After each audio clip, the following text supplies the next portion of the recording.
And on Veterans Day, it's important that we thank America's veterans and their families for their service to our nation. Veterans Day is a time to honor all those brave men and women who put themselves in harm's way so that we may enjoy the tremendous freedoms and personal liberties that make our nation the greatest in the world. Such bravery deserves our unending gratitude. We have an obligation to honor them all year round by fighting to ensure that they have the resources, the support, and the protections which they have earned, and now we need to fight for them.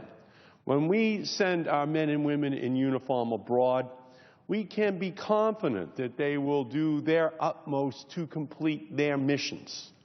Our mission as senators is to minimize the need to send our armed service members into harm's way. The root causes of overseas conflict are complex and diverse, from religious divisions to natural resource allocations to democratic yearnings. And increasingly in the modern era, climate change is straining the strands of stability until they snap. When I was chairman of the House Select Committee on Energy Independence and Global Warming, I held a 2007 hearing where one United States general told the story of Somalia. Drought in Somalia had caused a famine. How that famine had ultimately then led to and encouraged a conflict. And so the pattern there in Somalia is the same pattern which we see in other countries. Drought, leading to famine, leading to fights between different tribes or peoples that otherwise had no reason to fight. Aid came in from the United States. Warlords started to fight over it. And that's how 18 U.S. service people lost their lives in what we now call Black Hawk Down. In 2010, terrible droughts in Russia and China and floods in Pakistan decimated wheat harvests and created a global shortage. The price of wheat increased dramatically. The Middle East, home to the world's top 9 wheat importers, felt it severely, especially since the region's farmers struggled with their own parched fields. Much of Syria was gripped with the worst drought it had ever experienced. The price of bread skyrocketed across the region, and demands for regime change were not far behind. As we look around the world, we can see, hear, and feel how climate change is a threat multiplier and a catalyst for conflict today.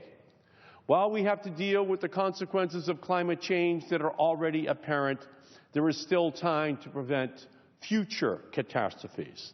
That's why President Obama has been using the tool he has in the Clean Air Act to reduce carbon pollution. He's used it to increase the fuel efficiency of America's cars and trucks. And now he has released the Clean Power Plan. But Republicans want to undo it with the Congressional Review Act. Starting next Monday in this chamber, Senate Republicans can bring the resolution to the Senate floor at any time to dismantle the Clean Power Plan. And undoing it would be bad for our economy, bad for our health, and bad for our national security. 2014 was the hottest year in global history, as records go back all the way to 1880, the warmest year. The first half of this year is now the hottest January to June in that same record. The Clean Power Plan captures the scientific urgency and the economic opportunity necessary to avoid the worst consequences of climate change. The Clean Power Plan provides flexibility to the states to find the solutions to reducing carbon pollution that works best for their situations, unleashing a clean energy revolution in every single state in the Union. It will create jobs and save consumers billions on their electricity bills. It will avert almost 100,000 asthma attacks and prevent thousands of premature deaths. The climate and health benefits of the rule are estimated to save $34 to $54 billion per year by the year 2030. Using the Clean Air Act to reduce carbon pollution is grounded in the Supreme Court's 2007 decision that confirmed the Environmental Protection Agency's authority to regulate carbon dioxide and other heat-trapping gases as pollutants under the Act. The Supreme Court has reaffirmed that authority in 2 subsequent cases, and we have used that authority to set carbon pollution standards for vehicles. These standards, along with increasing the fuel economy of our nation's cars and trucks, are reducing pollution, saving drivers money, and sparking innovation. We will see similar benefits coming from the Clean Power Plan.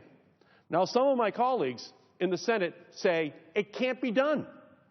Some will say it will raise electricity bills. Some will say it will kill jobs.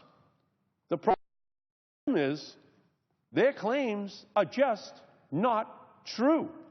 The Clean Power Plan is a plan to create jobs and to grow our economy. It is a signal to the marketplace to invest in clean energy, in wind, in solar, and other renewable energy resources. That's the 21st century. Too many people out here on the Senate floor keep looking at the future in a rear-view mirror. They keep looking backwards instead of ahead, unleashing the technologies of the 21st century. The green generation, the young people in our country, they know we can do this. They know that renewables are the technologies of the 21st century. And if we do it, it will be a signal to the rest of the world that the United States is going to lead the effort to reduce greenhouse gases while unleashing a job-creating, renewable energy revolution, not just for our own country, but for the entire planet. Just 2 months ago, in September, Congress had the honor of hearing from Pope Francis, who shared his message of action. He told us that the American people can do it. He said, "I call for a courageous and responsible effort to redirect our steps and to avert the most serious effects of the environmental deterioration caused by human activity. I am convinced that we can make a difference, and I have no doubt that the United States and this Congress have an important role to play. Now is the time for courageous actions and strategies." He is right. The Pope is right. This is the time for action from Congress, not denial, not obstructionism. Now is the time for the United States, for this United States Senate, to be the leader in finding the global solutions to this threat of dangerous climate change. So, what the Pope did was to take the message of Christ and did not deliver a Sermon on the Mount. He delivered a Sermon on the Hill. A Sermon on the Hill to the members of the House and the Senate to do everything they can do to reduce dangerous greenhouse gases. And in saying that to us, he said it as someone who taught high school chemistry. It's someone who knows this issue. A Pope who taught chemistry. The Pope did not believe that science is at odds with religion. The Pope believes that science and technology is the answer to our prayers. And he called upon us to unleash a technological revolution to reduce these dangerous greenhouse gases. Now, why do we know that we can do this? It is a moral imperative. The Pope basically said 3 things. He said, number one, that the planet is dangerously warming and that the science confirms that. He said, secondly, that human activity is largely contributing to that warming of the planet and that the science confirms that. And third, since human beings are causing this problem, they have a moral responsibility, a moral imperative to do something about it. We are the United States of America. We are the global leader in technology. We are the revolution. And so let's just see how far we have come in a very brief period of time. In 2005, the United States installed 79 megawatts of solar in the United States. Solar technology had been around for generations. Einstein actually won his Nobel Prize for breakthroughs in solar research. Einstein. But yet, this is where we were in 2005. A little teeny tiny 79 megawatts was all that we were able to install. But then we began to change policies in the United States.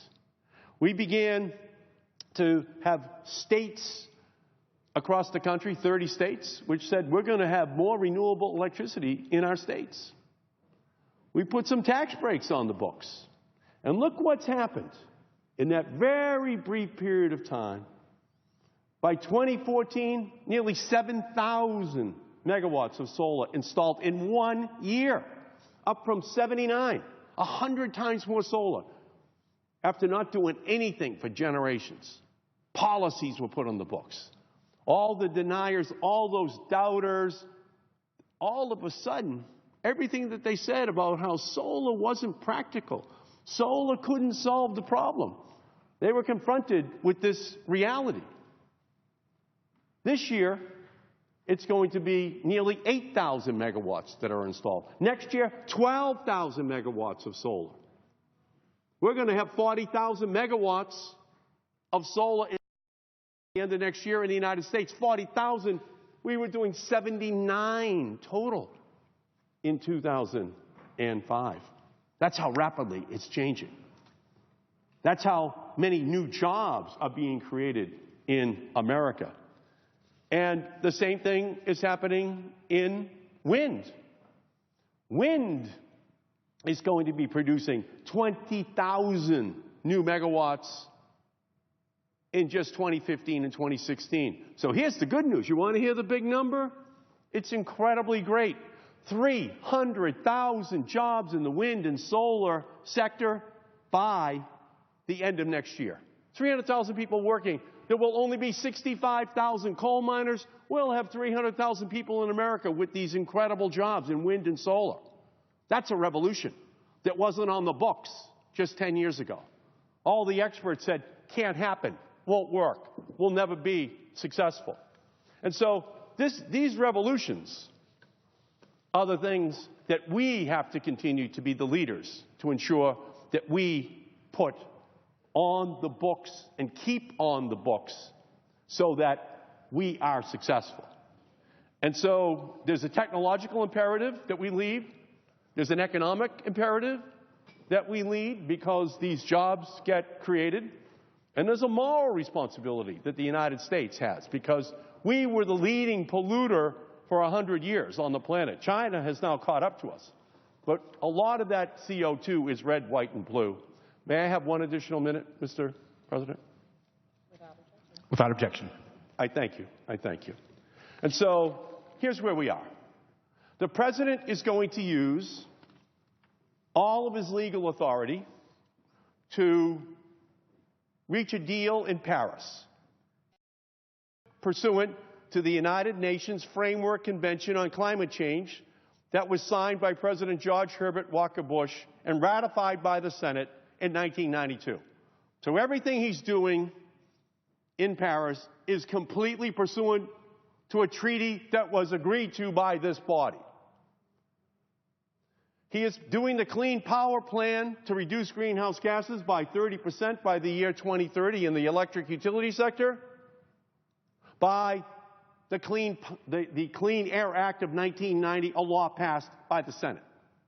He increased the fuel economy standards to 54.5 miles per gallon by the year 2025, still the largest reduction in greenhouse gases in the world's history, pursuant to a law passed here in 2007 by the United States Senate. Underlying it all is an authority given to him by the Supreme Court in 2007 in Massachusetts versus the EPA that mandated that the EPA had to act if they found that there was an endangerment of the environment. All of this is legal. All of it is authority the President is using, and all of it is working to create a new era of clean energy jobs all across our country so that we are no longer preaching temperance from a bar stool to the rest of the world. We can now say to China and to India, you too must put your reductions on the books. I thank you, Mr. President, for giving me this opportunity to speak on the floor, and I yield back the balance of my time.